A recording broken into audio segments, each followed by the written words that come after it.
अस्सलामु अलैकुम, good evening, hello and स्वागत है आप सबका आज के एक और नए धमाकेदार और जबरदस्त वीडियो में, जहां हम बात करेंगे फंक्शंस ऑफ थायराइड हार्मोन्स के बारे में। इससे पहले के लेक्चर में मैंने आपको थायराइड ग्लैंड और थायराइड हार्मोन्स की प्रोडक्शन के बारे में बताया था, और आज के लेक्चर में मेरी जान हम थायराइड हार्मोन्स यानी T3 और T4 के फंक्शंस के बारे में पढ़ने वाले हैं। लेकिन इससे पहले कि मैं आपको सीधे फंक्शंस पे ले चलूं, मैं आपको थोड़ा पिछले लेक्चर का रिकैप देना चाहता हूं। तो चलो बेटा, थोड़ी सी इंफॉर्मेशन आपको देता चलो कि पुराने लेक्चर में मेरी जान हमने क्या पढ़ा हुआ था।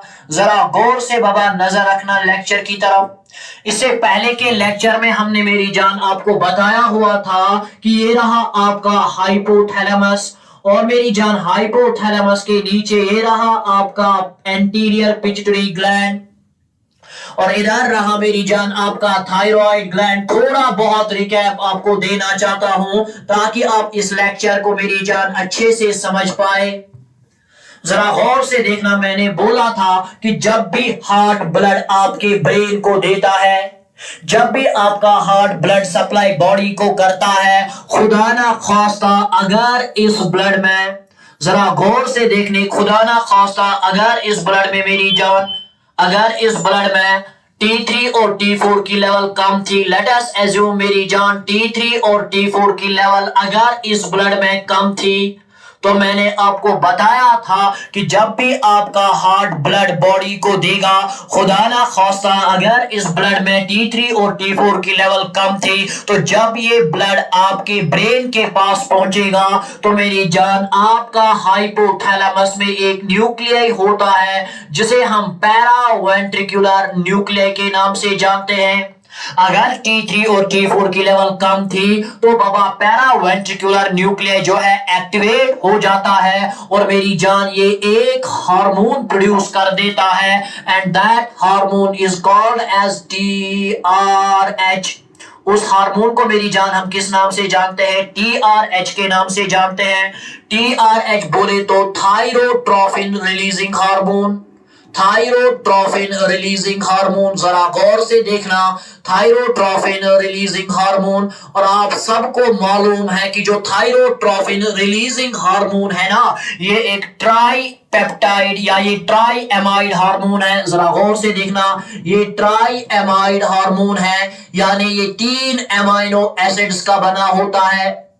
It's a try amide hormone. तो हमने कहा कि जब भी ब्लड आपके ब्रेन में पहुंचेगा, अगर इस ब्लड में T3 T4 की लेवल कम थी, आपका हाइपोथैलेमस एक्टिवेट हो जाएगा और आपका पैरावेंट्रिकुलर न्यूक्लियस एक हार्मोन को रिलीज करेगा, and that hormone is called as TRH।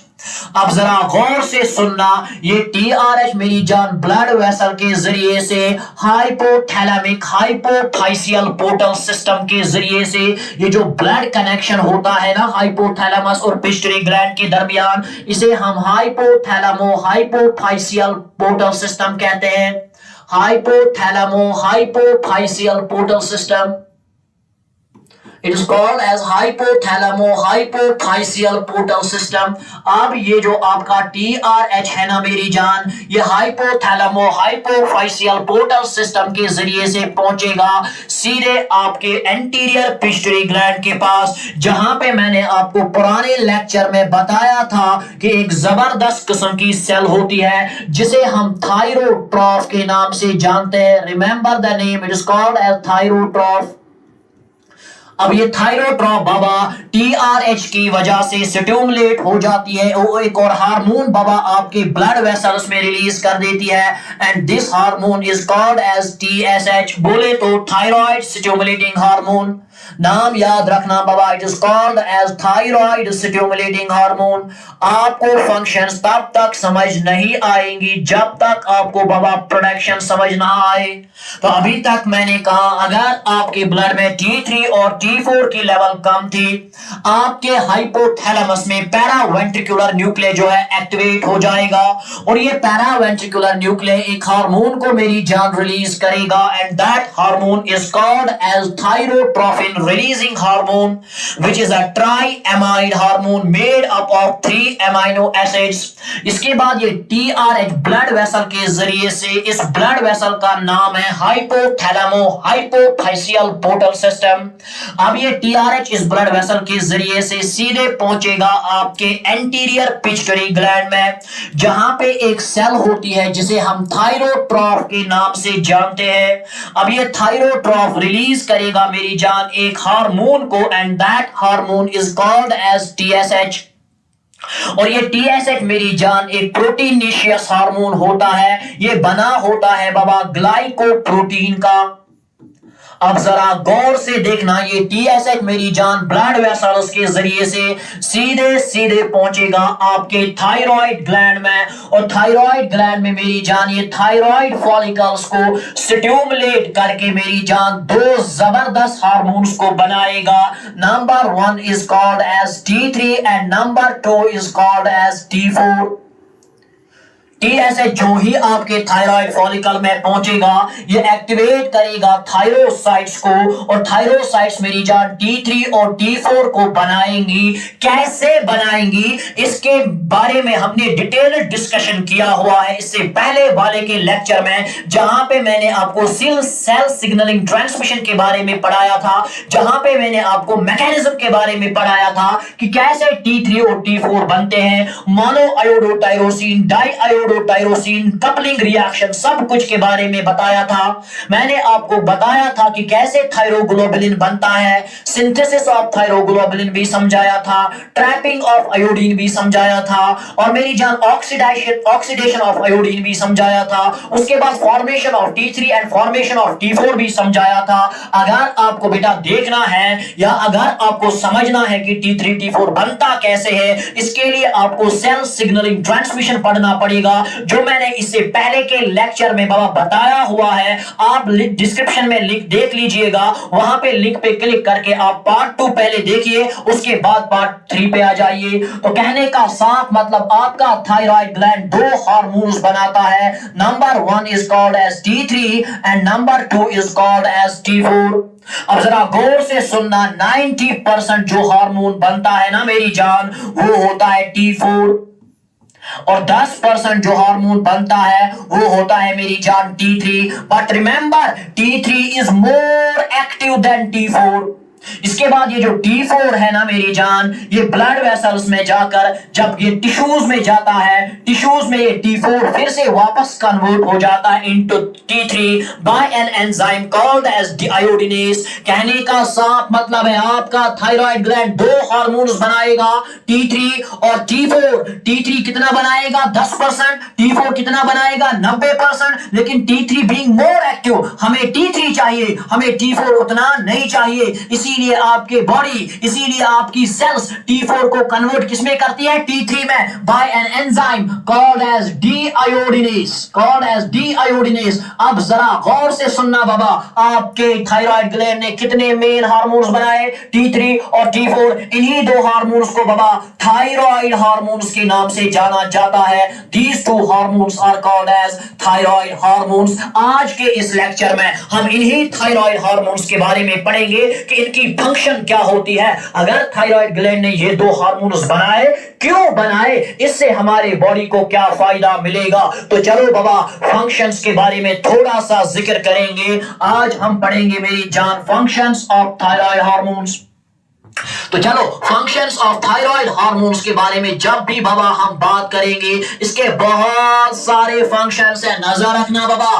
Functions of thyroid hormones, thyroid hormones के बहुत सारे फंक्शंस होते हैं, लेकिन जो इसकी जबरदस्त फंक्शन देखने को मिलती है ना मेरी जान, वो पहली फंक्शन जो आप याद रखेंगे वो है it increases BMR। Thyroid hormones जो होते हैं ना, दे इंक्रीज BMR, ये बेसल मेटाबॉलिक रेट को मेरी जान इंक्रीज करते हैं। अब जरा गौर से नजर रखना, फिलहाल नजर रखो, जब मैं स्लाइड पे आऊंगा तब आप नोट्स बनाना या स्क्रीनशॉट उठाना। फिलहाल नजर रखो, मैंने पहली फंक्शन बोली कि जो थायराइड हार्मोन्स होते हैं ये हमारे बॉडी में बेसल मेटाबॉलिक रेट को इंक्रीज करते हैं। They increase basal metabolic rate. अक्सर यहां पर हमें एक सवाल पैदा हो गया कि ये बेसल मेटाबॉलिक रेट क्या होती है। रिमेंबर मेरी जान, जो बेसल मेटाबॉलिक रेट होती है ना, it is actually the minimum amount of energy.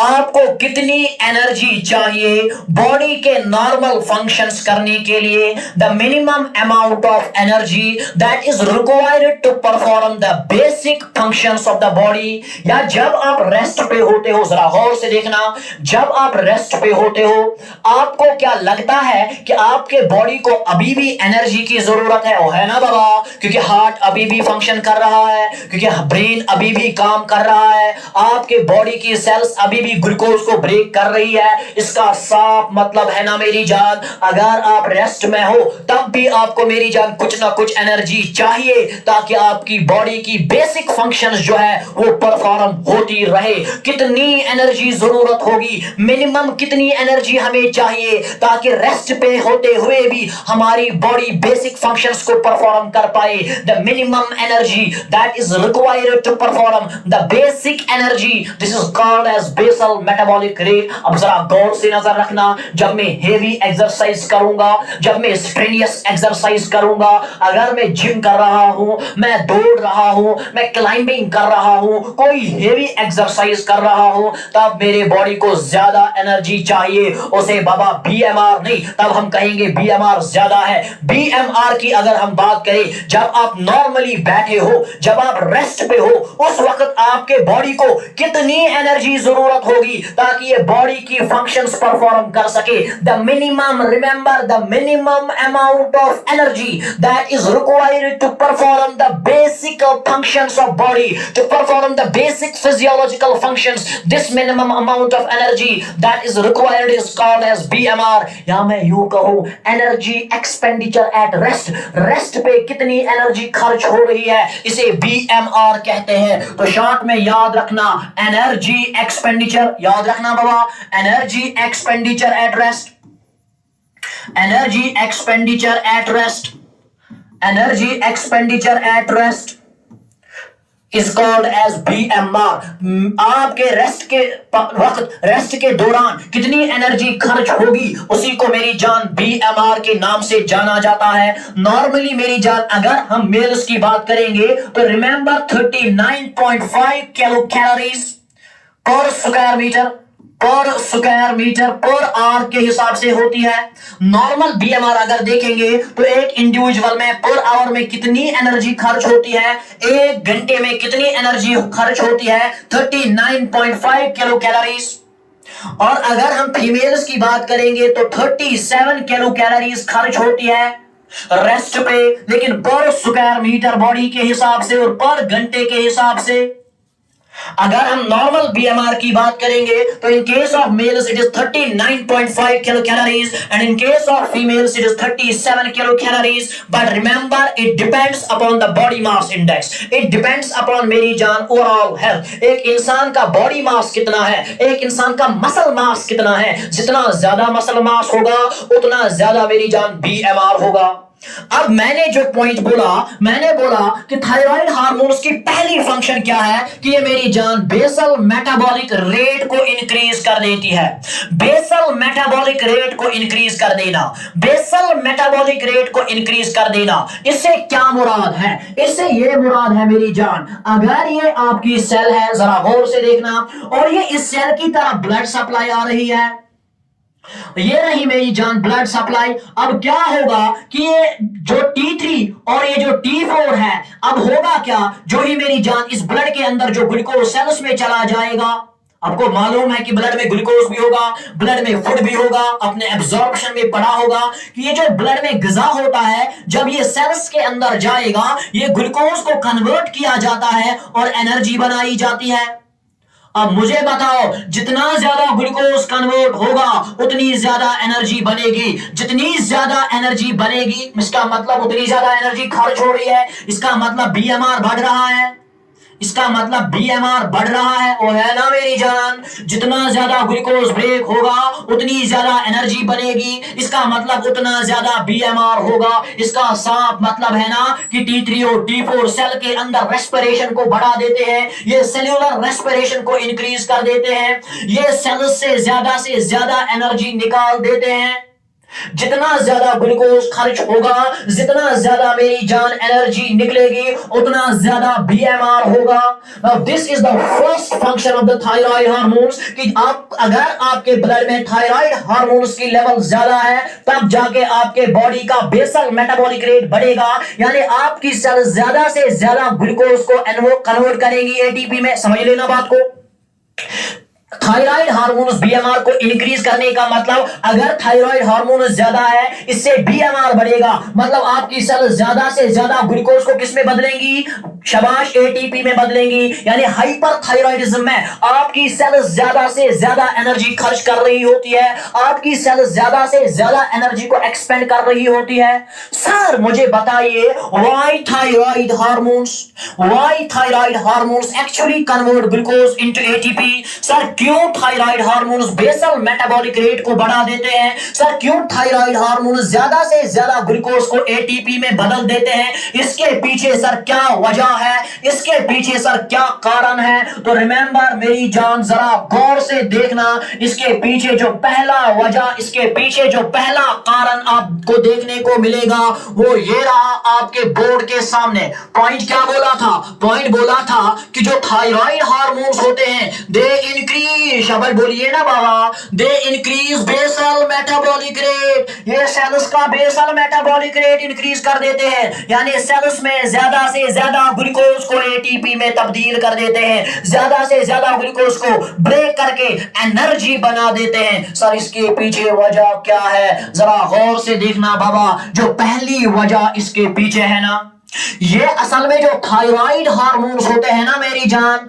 Remember the first reason behind this, जो थायराइड हार्मोन्स होते हैं ना बाबा, ये थायराइड हार्मोन्स क्या काम करते हैं? ये उन एंजाइम्स की कंसंट्रेशन को इंक्रीज कर देते हैं। थायराइड हार्मोन्स उन एंजाइम्स की एक्टिविटी को इंक्रीज करते हैं, the enzymes which are responsible for cellular respiration. वो एंजाइम्स जो सेल्यूलर रेस्पिरेशन के लिए जिम्मेदार होंगे, वो एंजाइम्स जो सेल्यूलर रेस्पिरेशन को होने में मदद करते हैं, उन एंजाइम्स की एक्टिविटी, उन एंजाइम्स का नंबर इंक्रीज करने में मदद करता है आपका थायराइड हार्मोन। पहले इस पॉइंट को लिखूंगा, उसके बाद समझाने की कोशिश करूंगा। थायराइड हार्मोन्स एक्चुअली क्या करते हैं? They increase the number and activity. ये नंबर भी इंक्रीज करते हैं, ये एक्टिविटी भी इंक्रीज करते हैं। सर किनकी? उन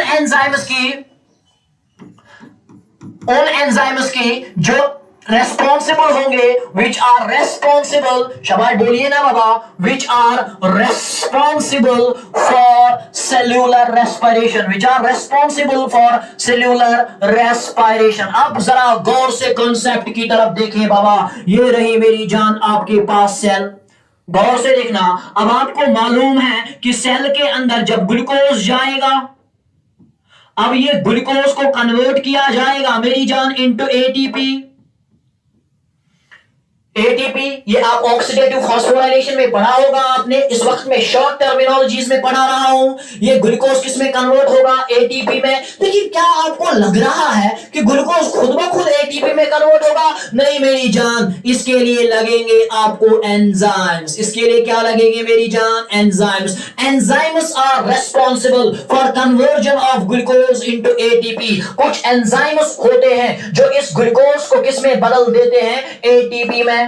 अब जरा गौर से देखेंगे, लेट अस एज्यूम हमारे पास एक एंजाइम है, let us call that enzyme as A enzyme. मुझे बताओ अगर ए एंजाइम ग्लूकोज को तब्दील कर रहा है एटीपी में, अब मुझे बताओ अगर ए एंजाइम की कंसंट्रेशन 3 थी या एक एंजाइम की कंसंट्रेशन कम थी, तो ज्यादा ग्लूकोज एटीपी में कन्वर्ट होगा कि कम? कम होगा ना, क्योंकि एंजाइम्स कम है। अगर ये एंजाइम्स की कंसंट्रेशन ज्यादा थी, उन एंजाइम्स की कंसंट्रेशन ज्यादा थी जो ग्लूकोज को कन्वर्ट कर रहे हैं, अब मुझे बताओ एंजाइम्स की कंसंट्रेशन ज्यादा है, मुझे बताओ ज्यादा ग्लूकोज कन्वर्ट होगा कि कम? ज्यादा होगा। अगर एंजाइम्स कम होते तो कम ग्लूकोज कन्वर्ट होगा, अगर एंजाइम्स ज्यादा होते तो ज्यादा ग्लूकोज कन्वर्ट होता है एटीपी में। अब अगर एंजाइम ज्यादा होते तो ज्यादा ग्लूकोज एटीपी में तब्दील होता, अगर ज्यादा एटीपी बनता इसका मतलब बीएमआर क्या होगा, ज्यादा होगा। अब मुझे बताओ, जब जब एंजाइम ज्यादा होंगे, जब जब सेलुलर एंजाइम ज्यादा होंगे, जब जब ये एंजाइम ज्यादा होंगे, तब तब ज्यादा से ज्यादा ग्लूकोज एटीपी में कन्वर्ट होगा, और जितना जितना ज्यादा एटीपी खर्च होगा उतना ज्यादा बीएमआर बढ़ेगा। इसका मतलब है ना, एंजाइम्स का नंबर बढ़ेगा तो बीएमआर बढ़ेगा। लेकिन ये एंजाइम्स का नंबर बढ़ाने में, इन एंजाइम्स की एक्टिविटी को बढ़ाने में मदद करते हैं आपके hormones called as thyroid hormones. जो T3 होता है, जो T4 होता है, ये उन्हीं एंजाइम्स की एक्टिविटी को बढ़ा देता है, ये उन्हीं एंजाइम्स के नंबर को बढ़ा देता है जो एंजाइम सेल्यूलर रेस्पिरेशन के लिए जिम्मेदार होते हैं। ये उन्हीं एंजाइम्स की एक्टिविटी को इंक्रीज करता है, ये उन्हीं एंजाइम्स की नंबर को इंक्रीज करता है जो एंजाइम्स ग्लूकोज को एटीपी में बदल देते हैं। अब जितने ज्यादा थायराइड हार्मोन्स, गौर से देखना, जितने ज्यादा जितना ज्यादा T3 एंड T4 उतने ज्यादा एंजाइम्स, जितना ज्यादा, क्योंकि यही एंजाइम्स इनका नंबर बढ़ाएंगे, ये T3 T4 इन एंजाइम्स का नंबर बढ़ा देते हैं। जितना ज्यादा T3 T4 उतने ज्यादा एंजाइम्स, जितने ज्यादा एंजाइम्स उतना ज्यादा ग्लूकोज कन्वर्ट होगा एटीपी में, और जितना ज्यादा एटीपी बनेगा उतना ज्यादा बीएमआर होगा। तो क्या मैं बोलूं कि अगर थायराइड हार्मोन्स की कंसंट्रेशन ज्यादा है तो सेल्यूलर एंजाइम्स की कंसंट्रेशन भी ज्यादा होगी, और अगर सेल्यूलर एंजाइम्स की कंसंट्रेशन ज्यादा है तो मेरी जान ज्यादा से ज्यादा एटीपी बनेगा, और जितना ज्यादा एटीपी बनेगा उतना ज्यादा बीएमआर होगा। In short terminology, I must say that thyroid hormones increase basal metabolic rate because they increase the number and activity of the enzymes which are involved in the cellular respiration। उन enzymes के number को बढ़ा देता है जो cellular respiration के लिए जिम्मेदार होते हैं। लेकिन अगर आपको यह रीजन समझ नहीं आया तो बेटा जरा गौर से कॉन्सेप्ट की तरफ देखना, मैं आपको दूसरा कॉन्सेप्ट समझाने की कोशिश करूंगा। ये रही मेरी जान आपके पास सेल, ये रही बाबा आपके पास सेल, और ये रहा सेल के अंदर ग्लूकोज, और ये रहा ग्लूकोज मेरी जान तब्दील हो रहा एटीपी में। दूसरा वजह क्या है कि क्यों थायराइड हार्मोन्स मेरे जान बीएमआर को इंक्रीज करते हैं, because they not only increase the number and activity of enzymes but also increase the number and activity, they also increase the number and activity of mitochondria. ये sales के अंदर mitochondria की activity को बढ़ा देता है बाबा। ये आपके सेल्स के अंदर माइटोकॉन्ड्रिया के नंबर को भी बढ़ा देता है। Thyroid hormones actually increase the growth and development of the mitochondria, it increases the number of mitochondria, it increases the activity of mitochondria। अब आपने बाबा 9th क्लास से ही पढ़ा होगा कि ये जो माइटोकॉन्ड्रिया होता है ना, it is called as the power house of the cell, it is called as ATP mills, it is called as punchinopilic granule, it is called as the furnace of the cell, it is called as the chondriosome, it is called as the sarcosome। बहरहाल कहने का मतलब कि जो mitochondria होता है ना, यही असल में ग्लूकोज को तब्दील कर देता है एटीपी में। ग्लूकोज को एटीपी में बदल देने में जबरदस्त किरदार अदा करता है आपका माइटोकॉन्ड्रिया। ये आपने केमिओस्मोसिस और ऑक्सीडेटिव फॉस्फोराइलेशन में पढ़ा होगा, जहां पे आपने कॉम्प्लेक्सेस के बारे में भी जिक्र किया होगा। तो जरा गौर से देखना मेरी जान, ग्लूकोज को कौन कन्वर्ट करेगा, शाबाश, ग्लूकोज को एटीपी में कौन कन्वर्ट करेगा, mitochondria, in presence of Baba oxygen, aerobic respiration. अब ग्लूकोज को एटीपी में बदलने वाला आपका माइटोकॉन्ड्रिया। बताओ, जितना ज्यादा माइटोकॉन्ड्रिया उतना ज्यादा ग्लूकोज एटीपी में बदलेगा कि नहीं बदलेगा? बदलेगा।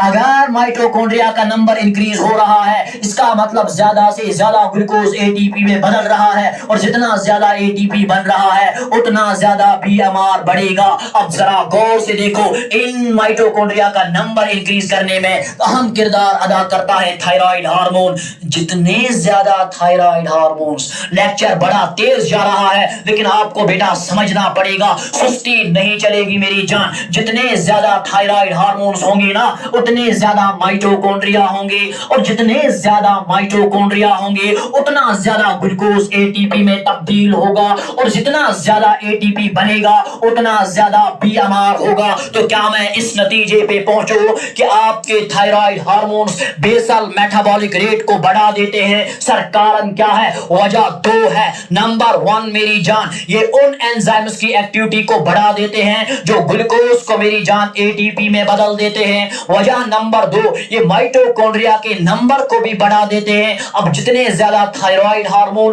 उतने ज्यादा माइटोकॉन्ड्रिया, और जितने ज्यादा माइटोकॉन्ड्रिया उतनी ज्यादा ग्लूकोज एटीपी में बनेगा, और जितना ज्यादा एटीपी बनेगा उतना ज्यादा बीएमआर। यही लाइन बाबा आपके स्लाइड पे डिट्टो लिखी गई है, जरा स्लाइड पे नजर रखे। Thyroid hormones play an important role in maintaining मेरी जान बॉडी फंक्शंस। थायराइड हार्मोन्स अहम किरदार अदा करते हैं। थायराइड हार्मोन्स बाबा अहम किरदार अदा कर देते हैं बॉडी के फंक्शंस को रेगुलेट करने में। सर क्या फंक्शन है इसकी? शाबाश मेरी जान, it increases BMR. Thyroid hormones का जो पहला फंक्शन है ये बेसल मेटाबॉलिक रेट को इंक्रीज कर देता है। सर कैसे?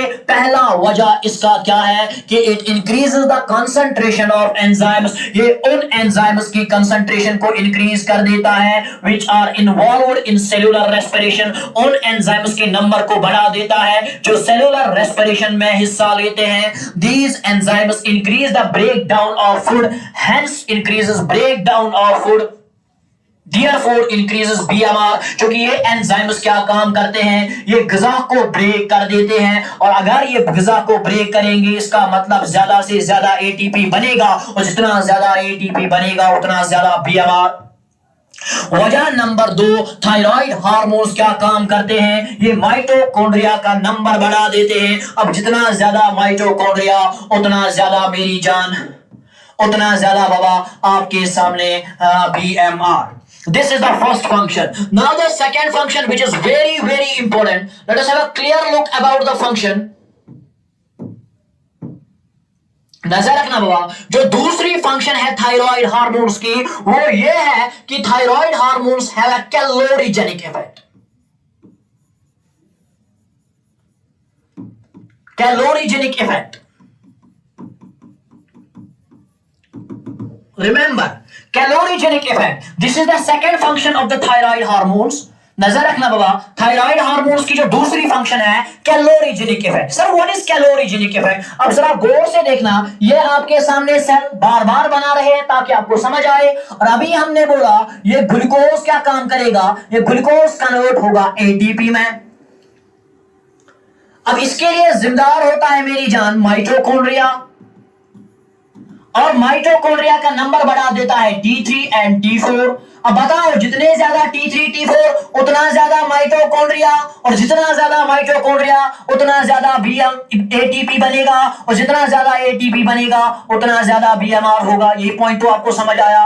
लेकिन जरा गौर से बाबा देखना, जब जब ग्लूकोज एटीपी में बदलेगा, जब जब ग्लूकोज ब्रेक डाउन होगा, जब जब डाइजेशन होगी, जब जब इंट्रासेलुलर डाइजेशन होगी, जब जब सेल के अंदर ग्लूकोज ब्रेक होगा, तब तब मेरी जान एटीपी तो निकलेगा, एनर्जी तो निकलेगी, लेकिन मेरी जान जहां पे एक और चीज निकलती है जिसे हम हीट के नाम से जानते हैं। अब मुझे बाबा बताओ, जब जब ग्लूकोज एटीपी बदलेगा ना, सॉरी जब जब ग्लूकोज एटीपी में बदलेगा ना, तब तब मेरी जान हीट प्रोड्यूस होती है। अब मुझे बताओ मेरी जान, जितने ज्यादा थायराइड हार्मोन्स उतने ज्यादा माइटोकॉन्ड्रिया, जितने ज्यादा माइटोकॉन्ड्रिया उतना ज्यादा ग्लूकोज ब्रेक होगा, और जितना ज्यादा ग्लूकोज ब्रेक होगा, जितना ज्यादा फूड ब्रेक होगा, उतनी ज्यादा हीट प्रोडक्शन होगी। Now this effect of food is called as calorigenic effect of food.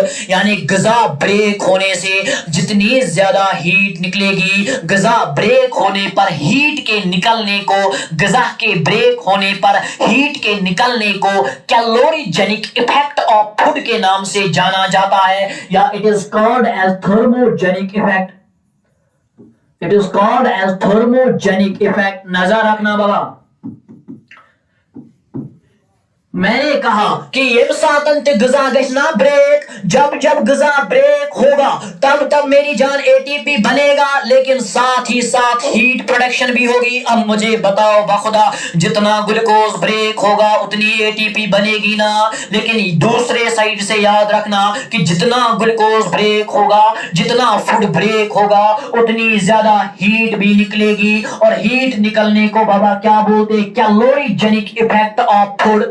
अब मुझे बताओ, अगर थायराइड हार्मोन्स की लेवल बढ़ गई है तो माइटोकॉन्ड्रिया का नंबर बढ़ेगा, माइटोकॉन्ड्रिया का नंबर बढ़ेगा तो ज्यादा से ज्यादा ग्लूकोज ब्रेक होगा, और जितना ज्यादा ग्लूकोज ब्रेक होगा उतनी ज्यादा हीट प्रोड्यूस होगी, और हीट प्रोड्यूस होने को ही क्या बोलते हैं? Calorigenic effect. इसका मतलब कि thyroid hormones are directly related to, they have a direct proportion, they have a direct relation with the thermogenic effect. जितने ज्यादा थायराइड हार्मोन्स उतना ज्यादा कैलोरीजेनिक इफेक्ट, जितनी ज्यादा थायराइड हार्मोन्स की कंसंट्रेशन उतना ज्यादा थर्मोजेनिक इफेक्ट। अगर थायराइड हार्मोन्स की लेवल घटी तो मेरी जान उतनी ज्यादा हीट कम प्रोड्यूस होगी। There is a direct relation between the thyroid hormones and the calorigenic effect. More is the concentration of the thyroid hormones, more food will be broken down and more heat will be produced. There is a direct relation between them. तो दो functions बाबा आपको समझ आई। इसी function को आपकी slide पे मैंने दोहराया है साफ अल्फाजों में,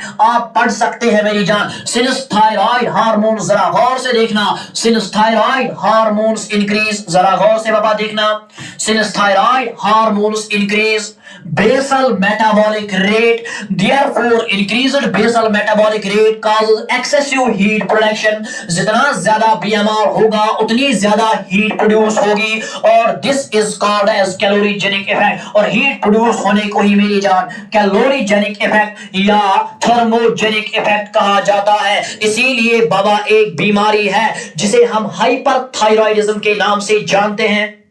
हाइपर बोले तो ज्यादा, थायराइडिज्म बोले तो थायराइड हार्मोन्स। अगर आपका थायराइड ग्लैंड ज्यादा से ज्यादा हार्मोन्स प्रोड्यूस कर रहा है, this condition is called as hyperthyroidism. Excessive production of the thyroid hormones is called as hyperthyroidism. अब बताओ, जितने ज्यादा थायराइड हार्मोन्स होंगे ना उतनी ज्यादा बॉडी में हीट प्रोड्यूस होगी ना, और उतनी ज्यादा आपकी बॉडी गर्म रहेगी कि ठंडी रहेगी? बाबा आपकी बॉडी गर्म रहेगी, आपकी बॉडी वार्म रहेगी। This is called as cold intolerance and hot intolerance. Hyperthyroidism में यहां पे बाबा गलत लिखा गया है, यहां पे थोड़ा नहीं, यहां लिखा है सही, जरा गौर से देखना।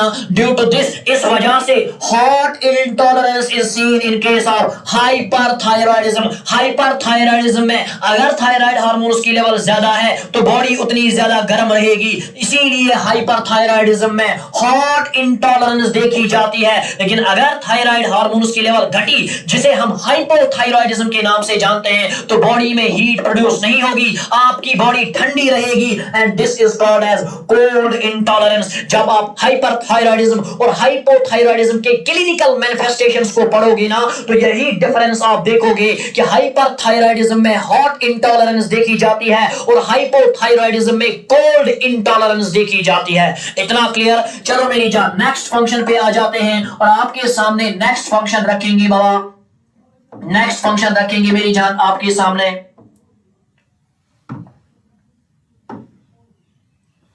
नेक्स्ट फंक्शन रखेंगे बाबा आपके सामने। नेक्स्ट फंक्शन जो इसकी है, इफेक्ट ऑन नर्वस सिस्टम।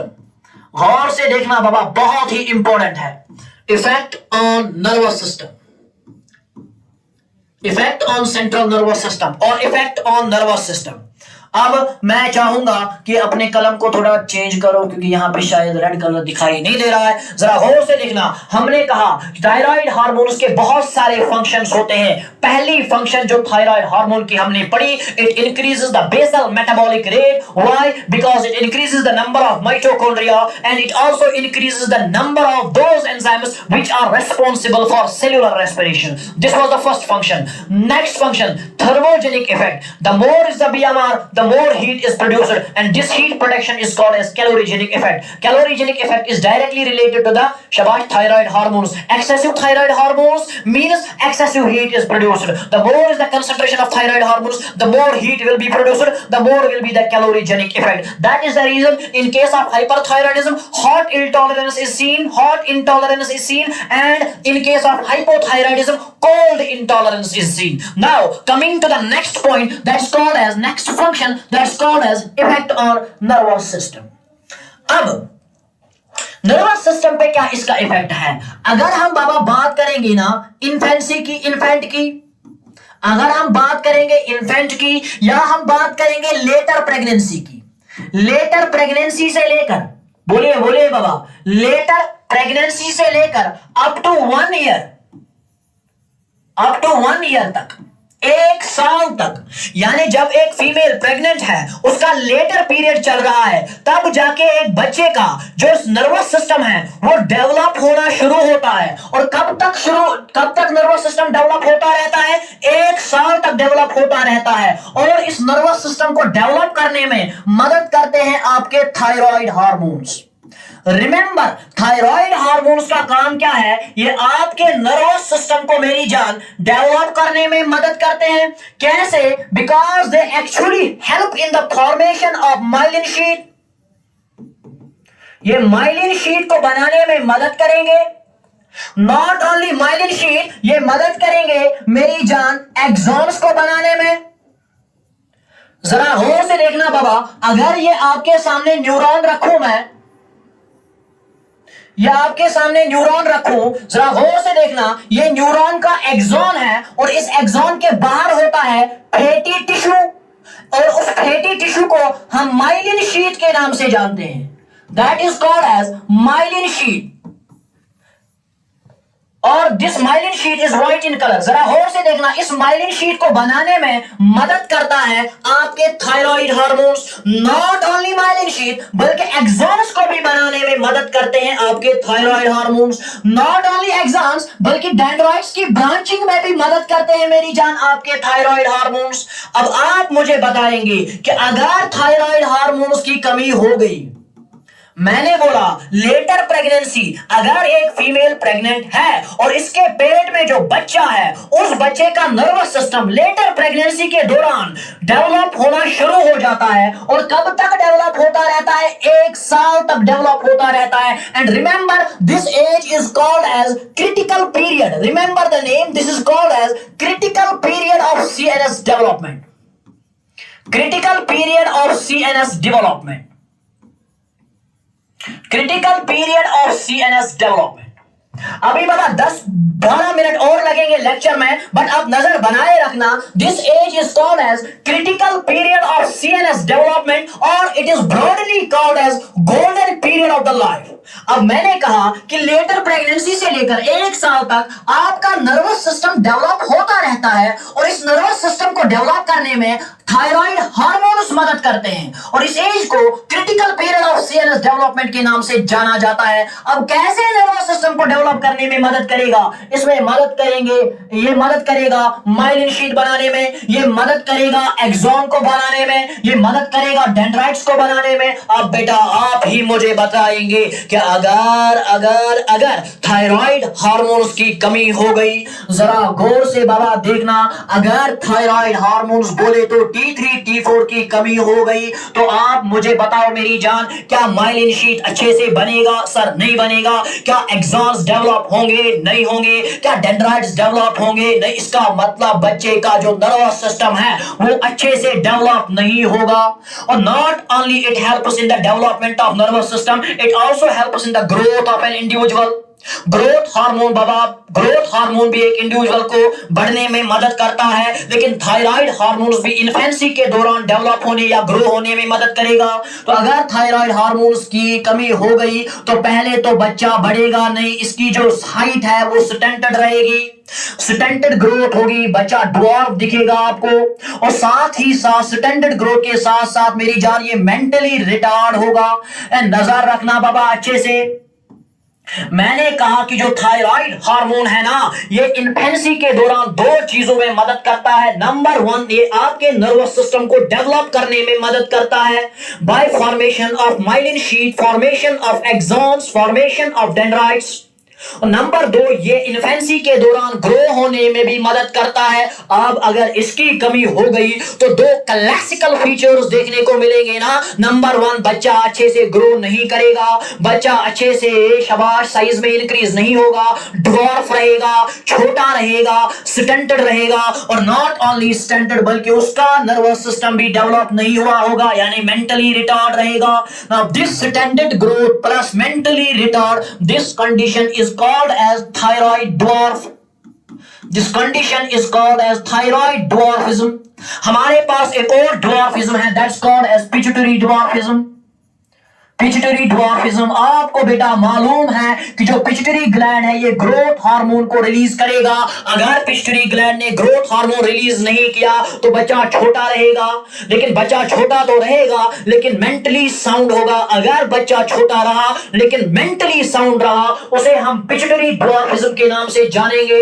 लेकिन थायराइड ड्वार्फिज्म में क्या होता है, बच्चा छोटा रहने के साथ साथ मेंटली रिटार्ड भी होता है। दो कंडीशंस फिर से समझ लीजिए। We have thyroid dwarfism, we have pituitary dwarfism. Pituitary gland growth hormone release करता है जिससे इंसान का साइज बढ़ता है। अगर पिट्यूटरी ग्लैंड ने ग्रोथ हार्मोन रिलीज नहीं किया तो बच्चा जो है अच्छे से ग्रो नहीं करेगा, स्टंटेड रहेगा। इसको हम बोलेंगे पिट्यूटरी ड्वार्फिज्म। और पिट्यूटरी ड्वार्फ जो होता है वो छोटा तो होता है लेकिन वो मेंटली साउंड होता है। लेकिन थायराइड ड्वार्फिज्म की बात करेंगे तो थायराइड ग्लैंड जो है, थायराइड हार्मोन जो है, ये खाली मेरी जान ग्रोथ में मदद नहीं करता बल्कि नर्वस सिस्टम को डेवलप होने में भी मदद करता है। तो अगर इसकी कमी हो गई तो बच्चा ना ही खाली छोटा रहेगा बल्कि मेंटली रिटार्ड भी रहेगा। This condition is called as thyroid dwarfism. In case of pituitary dwarfism individuals are mentally sound, while as in case of thyroid dwarfism individuals are mentally retarded. इतना समझ आया ना? तो मैंने आपको बोला T3 और T4 क्या काम करते हैं, या आपके नर्वस सिस्टम को डेवलप करने में मदद करते हैं। यही लाइन बाबा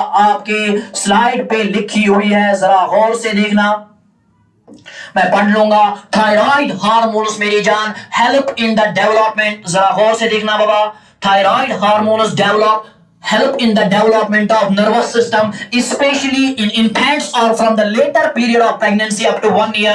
एक साल तक ये नर्वस सिस्टम को डेवलप करने में मदद करते हैं और इसी पीरियड को हम critical period of CNS development के नाम से जानते हैं, या ब्रॉड टर्म में इसे हम गोल्डन एज ऑफ लाइफ या गोल्डन पीरियड ऑफ लाइफ के नाम से जानते हैं। और इसी पीरियड के दौरान थायराइड हार्मोन्स मदद करता है एक्सॉन्स बनने में, डेंड्राइटिक ब्रांचिंग में, साइनेप्स के बनने में, यहां तक कि न्यूरोट्रांसमीटर्स को भी बनाने में मदद करता है आपका थायराइड ग्लैंड।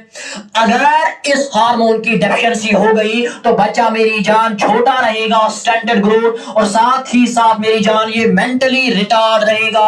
और ऐसे इंडिविजुअल्स को मेरी जान थायराइड ड्वार्फ्स कहा जाता है और इस कंडीशन को थायराइड ड्वार्फिज्म कहा जाता है। चले बाबा नेक्स्ट फंक्शन पे हम चलेंगे। अभी तक हमने 3 फंक्शंस पढ़ी। फंक्शन नंबर 1 जो आपके सामने रखी वो थी जो थायराइड हार्मोन है BMR को बढ़ाएगा। फंक्शन नंबर 2 थायराइड हार्मोन्स का कैलोरीजेनिक इफेक्ट होता है। पॉइंट नंबर 3 जो थायराइड हार्मोन्स होते हैं ये नर्वस सिस्टम को डेवलप करने में मदद करते हैं। अब जरा बेटा एक इंपॉर्टेंट स्लाइड पे ले जाता हूं, मैं आपको एक और फंक्शन से रूबरू कराऊंगा। जरा बेटा नजर रखना क्या इंपॉर्टेंट फंक्शन है। अगर हम आप पढ़ेंगे इसका इफेक्ट क्या होता है मेरी जान आपके कार्डियोवैस्कुलर सिस्टम पे, effect on cardiovascular system, cardiovascular system पे इसका क्या इफेक्ट होता है। अब अगर मैं आपको शॉर्ट टर्मिनोलॉजीज में पढ़ाता जाऊं तो बेटा नजर रख लेना, आप मेरी तरफ ध्यान देना, गौर से सुनना। ये रहा बाबा आपका हार्ट, ये रहा मेरी जान आपका हार्ट, और जरा गौर से देखना इस हार्ट पे मेरी जान एक रिसेप्टर पाया जाता है and that receptor is called as beta adrenergic receptor. नाम तो सुना होगा, बीटा एड्रिनर्जिक रिसेप्टर। ये एड्रीनल ग्लैंड से आने वाले हार्मोन से सेंसिटाइज हो जाता है, जिसके कारण मेरी जान ये हार्ट रेट बढ़ जाती है। अब जरा गौर से देखना होगा क्या, ये बीटा एड्रीनर्जिक रिसेप्टर जो है ये सिग्नल ऐसे नोड को भेजता है और ऐसे नोड इलेक्ट्रिकल इंपल्स को जनरेट करके उस इलेक्ट्रिकल इंपल्स को एवी नोड तक भेजेगा और AV node bundle of fibers, bundle of इसके जरिए से इलेक्ट्रिकल इंपल्स को मेरी जान वेंट्रिकल्स तक पहुंचाएगा। अब जरा गौर से देखना थायराइड हार्मोन्स का काम क्या होता है। जो थायराइड हार्मोन्स होते हैं ना मेरी जान, नजर रखना बाबा, जो थायराइड हार्मोन्स होते हैं ना मेरी जान, इन थायराइड हार्मोन्स का काम क्या होता है, ये इस बीटा एड्रीनर्जिक रिसेप्टर को सेंसिटाइज कर देता है। This thyroid hormone T3 and T4 they sensitize the beta adrenergic receptor और ये इसको इतना सेंसिटाइज करता है कि अगर थोड़ी बहुत भी सिक्रीशन यहां एड्रीनल ग्लैंड से आई, अगर थोड़ी बहुत कॉर्टिसोल की सिक्रीशन यहां से आई तो जरा गौर से देखना ये बीटा एड्रीनर्जिक रिसेप्टर स्टिमुलेट होगा। अब समझाओ कशीर पे अगर अस कुन जाय कुन जंग लगान छुना पत अगर अस ठोकर ही ना अस बासन अस लो अच जंग भी, क्योंकि ये टांग जो है ये लेग जो है पहले ही सेंसिटाइज हो चुकी है। अगर मुझे इस हाथ पे लगी हुई होगी ना तो जब भी मैं किसी चीज से टकराऊंगा तो मुझे लगेगा कि इसी हाथ पे फिर से लग गई। अब मुझे ऐसा क्यों लग रहा है, because this hand is already sensitised. इसी तरीके से जो आपका थायराइड हार्मोन होता है ये बीटा एड्रीनर्जिक रिसेप्टर को सेंसिटाइज कर देता है, इतना सेंसिटाइज कर देता है कि अगर थोड़ी बहुत भी सिक्रीशन कॉर्टिसोल की आई, अगर थोड़ी बहुत सिक्रीशन भी एड्रीनल हार्मोन्स की आई तो मेरी जान ये आपका बीटा एड्रीनर्जिक रिसेप्टर स्टिमुलेट हो जाता है और आपके एसए नोड को डीपोलराइज कर देता है और आपका एसए नोड जो डीपोलराइज होगा उसी टाइम मेरी जान आपका एसए नोड जिसे हम हार्ट ऑफ द हार्ट भी कहते हैं वो इलेक्ट्रिकल इंपल्स जनरेट करेगा। और जब वो इलेक्ट्रिकल इंपल्स जनरेट करेगा तो जरा गौर से देखना बाबा, जब वो इलेक्ट्रिकल इंपल्स जनरेट करेगा ना, नजर रखना मेरी जान, जब वो इलेक्ट्रिकल इंपल्स जनरेट करेगा, ऐसे नोड ने इलेक्ट्रिकल इंपल्स जनरेट की और इलेक्ट्रिकल इंपल्स को मेरी जान वेंट्रिकल्स तक पहुंचाया। अब होगा क्या कि वेंट्रिकल जो है ये कंट्रैक्ट होंगे। अब गौर से देखो, जितना ज्यादा थायराइड हार्मोन उतना ज्यादा बीटा एड्रीनर्जिक रिसेप्टर सेंसिटाइज होगा, जितना ज्यादा बीटा एड्रीनर्जिक रिसेप्टर सेंसिटाइज होगा उतना ज्यादा एसए नोड डीपोलराइज होगा और जितना ज्यादा एसए नोड डीपोलराइज होगा उतनी ज्यादा इलेक्ट्रिकल इंपल्स जनरेट होगी और जितनी ज्यादा इलेक्ट्रिकल इंपल्स जनरेट होगी क्या मैं बोलूं उतना ज्यादा आपके वेंट्रिकल्स कंट्रैक्ट करेंगे। ये देखो मेरी तरफ नजर रखना बाबा, ये रहे मेरी जान आपके सामने हार्ट, ये रहा मेरी जान आपके सामने हार्ट। जरा गौर से फिर से एक बार समझाने की कोशिश करूंगा, थोड़ा ऊपर इसको ले जाता हूं। ये रहा मेरी जान आपके सामने, ये रहा मेरी जान आपके सामने हार्ट, ये देखना हुआ, ये रहा आपके सामने हार्ट। अब जरा गौर से देखो, यहां बीटा एड्रीनर्जिक रिसेप्टर था और बीटा एड्रीनर्जिक रिसेप्टर किससे सेंसिटाइज हुआ, T3 T4 से, और इसने सिग्नल किसको भेजी, शाबाश, इसने सिग्नल भेजी एसए नोड को और एसए नोड ने सिग्नल किसको भेजी, एवी नोड ने, एवी नोड को, एवी नोड ने सिग्नल बंडल ऑफ फाइबर्स के जरिए से वेंट्रिकल्स को भेजी और जब जब वेंट्रिकल्स मेरी जान कॉन्ट्रैक्ट होंगे, remember once the ventricles contract the blood is pumped out from the ventricles into the aorta. क्या मैं कहूं कि ज्यादा T3 T4 का मतलब क्या है कि ज्यादा, जितना ज्यादा T3 T4 होगा उतना ज्यादा बीटा एड्रीनर्जिक रिसेप्टर सेंसिटाइज होगा और जितना ज्यादा बीटा एड्रीनर्जिक रिसेप्टर सेंसिटाइज होगा उतना ज्यादा एसए नोड डीपोलराइज होगा, जितना ज्यादा एसए नोड डीपोलराइज होगा उतना ज्यादा आपका हार्ट कॉन्ट्रैक्ट करेगा और जितना ज्यादा आपका हार्ट कॉन्ट्रैक्ट करेगा क्या मैं बोलूं ये उतना ज्यादा ब्लड को बाहर फेंकेगा और अगर ये ब्लड को ज्यादा बाहर फेंकेगा तो मैं कहूंगा ना कि स्ट्रोक वॉल्यूम बढ़ गया, मैं बोलूंगा ना कि स्ट्रोक वॉल्यूम इंक्रीज हुआ, क्योंकि स्ट्रोक वॉल्यूम का मतलब क्या है, amount of blood that is ejected from the ventricles पर बीट। एक बीट में एक बार कॉन्ट्रैक्ट होने पे हार्ट कितना ब्लड बाबा आपके आर्टरीज को देगा, इसी को बोलते हैं ना स्ट्रोक वॉल्यूम। एक बार धड़कने पे, एक बार कॉन्ट्रैक्ट होने पे, एक बार बीट होने पे आपका हार्ट कितना ब्लड बॉडी को फेंकेगा उसे स्ट्रोक वॉल्यूम कहते हैं, जो नॉर्मल 70 ml होता है। अब मुझे बताओ अगर ज्यादा T3 T4 था उतना ज्यादा ऐसे नोड इलेक्ट्रिकल इंपल्स जनरेट करेगा और जितना ज्यादा इलेक्ट्रिकल इंपल्स जनरेट करेगा उतना ज्यादा आपका हार्ट कॉन्ट्रैक्ट करेगा और इसका मतलब है ना आपकी हार्ट रेट बढ़ेगी। कंट्रैक्शन रेट मीन्स ही तो हार्ट रेट होती है। इसका मतलब दो चीजें बढ़ेगी बाबा, एक स्ट्रोक वॉल्यूम बढ़ेगा, दूसरा हार्ट रेट बढ़ेगा। Now more is the concentration of T3 and T4 or more will be the sensitization of शाबाश बीटा एड्रेनर्जिक रिसेप्टर।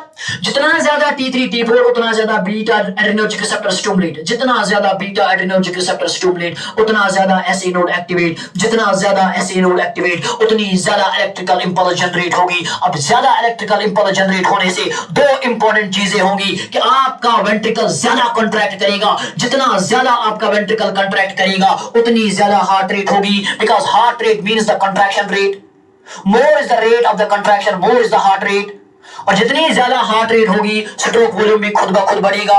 और जब स्ट्रोक वॉल्यूम बढ़ेगा हार्ट रेट बढ़ेगा तो क्या मैं हक के साथ बोलूं कार्डियक आउटपुट बढ़ेगा। Sir what is cardiac output? Cardiac output is the amount of blood that is given by the heart पर मिनट। एक मिनट में आपका हार्ट कितना ब्लड बॉडी को देगा। फिर से सुनो, आराम से सुनो।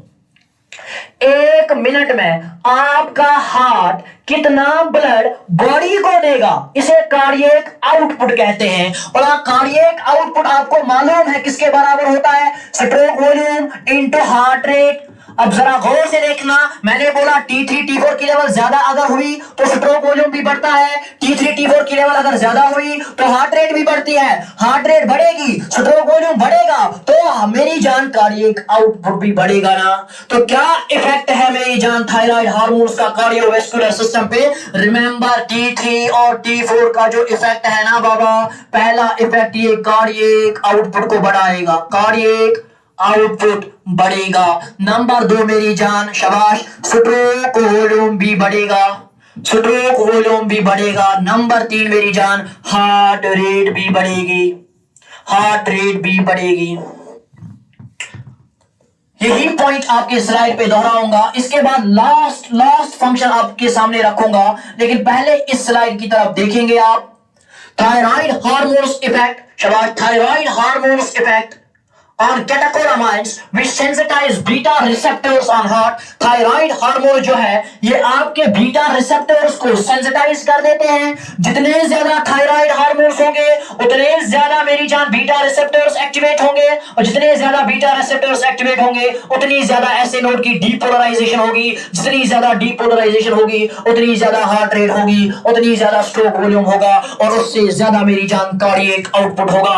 तो thyroid hormones can also increase. अब बताओ, हार्ट रेट बढ़ी, जो आपका हार्ट है ज्यादा से ज्यादा ब्लड आपके वेसल्स की तरफ फेंक रहा है, तो साफ मतलब है इसका कि मेरी जान ब्लड प्रेशर भी बढ़ेगा। लेकिन यहां एक बात का खास ख्याल रखिए कि खाली सिस्टोलिक ब्लड प्रेशर बढ़ रहा है, डायस्टोलिक ब्लड प्रेशर नहीं बढ़ रहा। सर क्यों नहीं बढ़ रहा? हार्ट तो ज्यादा से ज्यादा ब्लड फेंक रहा है, ब्लड प्रेशर तो बढ़ना चाहिए, बढ़ रहा है, लेकिन सिर्फ सिस्टोलिक वाला, डायस्टोलिक वाला नहीं। सर क्यों? क्योंकि मेरी जान आपको पता है थायराइड हार्मोन से बीएमआर इंक्रीज होता है और उससे हीट प्रोड्यूस होती है। हीट प्रोडक्शन की वजह से वैसोडाइलेशन होगी, और वैसोडाइलेशन की वजह से डायस्टोलिक ब्लड प्रेशर कम होगा। शायद ये पॉइंट आपके पल्ले नहीं पड़ेगा, इसको किसी और दिन एक्सप्लेन करेंगे। हम चलेंगे हमारी लास्ट फंक्शन पे, जहां पे हम अपने लेक्चर को स्टॉप करेंगे। खाली आपके 2 मिनट लूंगा बाबा, नजर रखना लेक्चर की तरफ। लास्ट फंक्शन जो है, effect on respiratory system, muscles and reproductive system, यानी थायराइड हार्मोन्स का क्या इफेक्ट है मेरी जान किस पे? आपके रेस्पिरेटरी सिस्टम पे।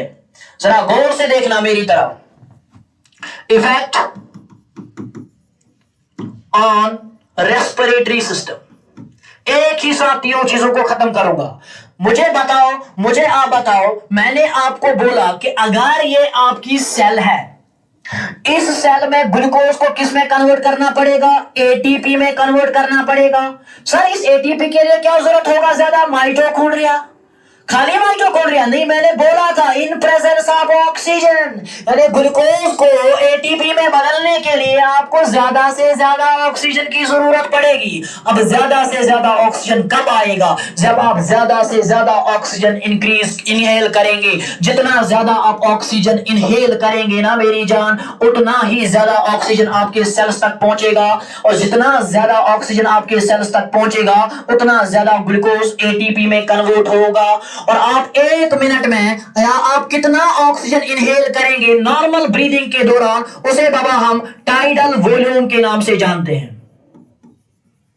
अब आप मुझे बताएंगे कि टाइडल वॉल्यूम का मतलब क्या है। टाइडल वॉल्यूम का मतलब है कि आप कितना ऑक्सीजन इनहेल कर रहे हैं या आप कितना कार्बन डाइऑक्साइड बाहर फेंक रहे हैं पर ब्रेथ में। एक ब्रेथ में नॉर्मल इंस्पिरेशन के दौरान, नॉर्मल एक्सपिरेशन के दौरान आप कितना ऑक्सीजन ले रहे हैं, उसे मेरी जान टाइडल वॉल्यूम के नाम से जाना जाता है, जो नॉर्मली मेरी जान 500 ml होता है। अब आपको ज्यादा से ज्यादा ग्लूकोज को ब्रेक करना पड़ेगा। नजर रखो, अगर T3 T4 की लेवल ज्यादा है, T3 T4 की लेवल ज्यादा है, मतलब ग्लूकोज ज्यादा से ज्यादा एटीपी में तब्दील होगा।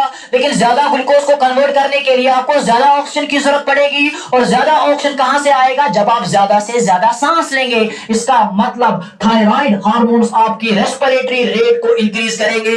यही पॉइंट बाबा आपके स्लाइड पे लिखा है, यही पॉइंट आपके लास्ट स्लाइड पे लिखा है कि जो थायराइड हार्मोन्स होते हैं, थायराइड हार्मोन्स मेरी जान increase the tidal volume. Thyroid hormones tidal volume को इंक्रीज करते हैं। टाइडल वॉल्यूम से मुराद आप नॉर्मल इंस्पिरेशन के दौरान, आप नॉर्मल एक्सपिरेशन के दौरान कितना ऑक्सीजन इनहेल कर रहे हैं या कितना ऑक्सीजन कार्बन डाइऑक्साइड बाहर फेंक रहे हैं। तो टाइडल वॉल्यूम इंक्रीज होगा तो बाबा रेस्पिरेटरी रेट इंक्रीज होगी। इसके बाद दो और फंक्शंस यही पे स्लाइड पे समझाऊंगा। Excessive thyroid hormones can cause nitrogen loss and weight loss, this results in muscle weakness. जितने ज्यादा थायराइड हार्मोन्स होंगी ना, उतने ज्यादा आपकी मसल वीकनेस आएगी, मसल लॉस होगा, और इस मसल लॉस को मेरी जान थायरोटॉक्सिक मायोपैथी के नाम से जाना जाता है। और लास्ट फंक्शन बोले तो thyroid hormones play a critical and a very very important role in case of fertility and in case of शबाश मेंस्ट्रुअल पीरियड्स।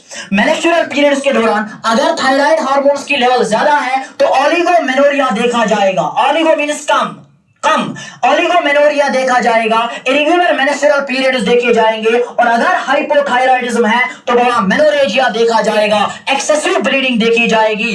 कम थायराइड हार्मोन्स मतलब ज्यादा से ज्यादा मेरी जान ब्लीडिंग होगी, एक्सेसिव मेंस्ट्रुअल ब्लीडिंग होगी, और जितने ज्यादा थायराइड हार्मोन्स होंगी उतनी ब्लीडिंग कम होगी। ज्यादा थायराइड हार्मोन्स मींस कम ब्लीडिंग, और कम thyroid hormones means excessive bleeding. अब ये कैसा होगा, कैसे होगा, ये देखा जाएगा अगले आने वाले लेक्चर में। मैं यहीं पे अपने लेक्चर को स्टॉप करने की कोशिश करूंगा। मिलते हैं आपके साथ अगले आने वाले लेक्चर में, तब तक के लिए अल्लाह हाफिज एंड फी अमानिल्लाह।